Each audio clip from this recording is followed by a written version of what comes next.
Recognizing the member from Chilliwack-Kent.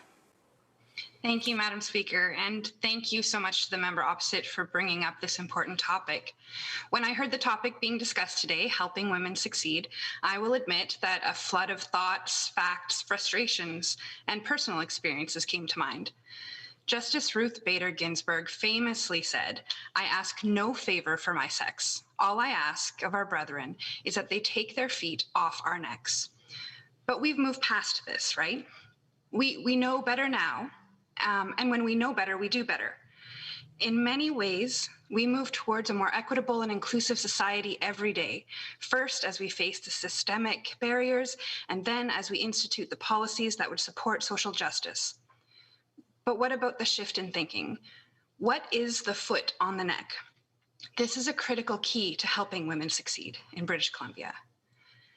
And so let's get to a place where we no longer subscribe to the idea that there's only so much room at the top for women, which pits us against each other and perpetuates a myth.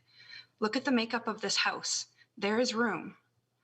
Let's grow beyond identifying female value based on dismissive and reductionist categories of virgin, mother, vixen, caregiver, and crone.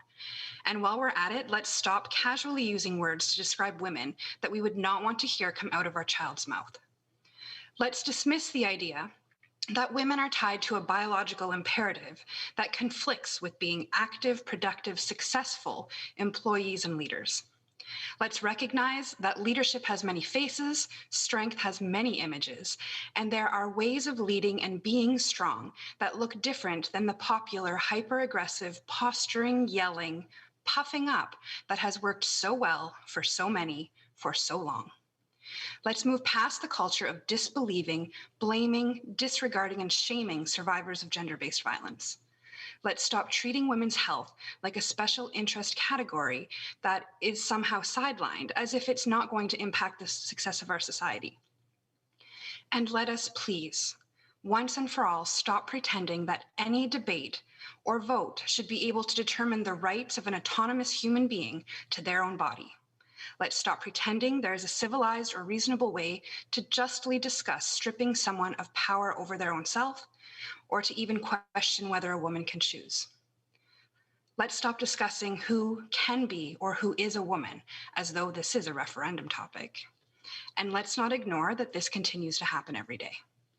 Madam Speaker, for those few examples of how we could together take their feet off our necks, I would be remiss if I did not also acknowledge that women who are racialized, differently abled, or otherwise marginalized are at even greater risk of experiencing the barriers and violence that can impede success, which is why I'm so proud that we're part of a team that's getting work done, that the government understands and is committed to the principles that everyone has the right to feel safe, respected, and included in their home and community, and that we're taking action, that British Columbians are seeing a historic investment in BC's childcare plan, seeing investments in housing for women who are creating a life after violence, that the BC's minimum wage and liquor server wage have been raised. The majority of these employees are women, and that we're giving extra support to women through employment and skills training so women can stand to benefit from good paying jobs.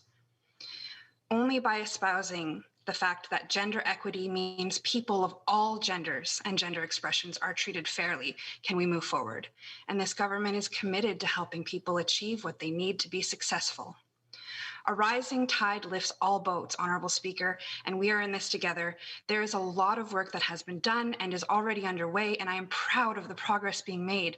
But we know that there's so much more to do. And one of the biggest barriers is attitude. Ingrained, perhaps unconscious, these interfere with the basic building blocks of need and recognition.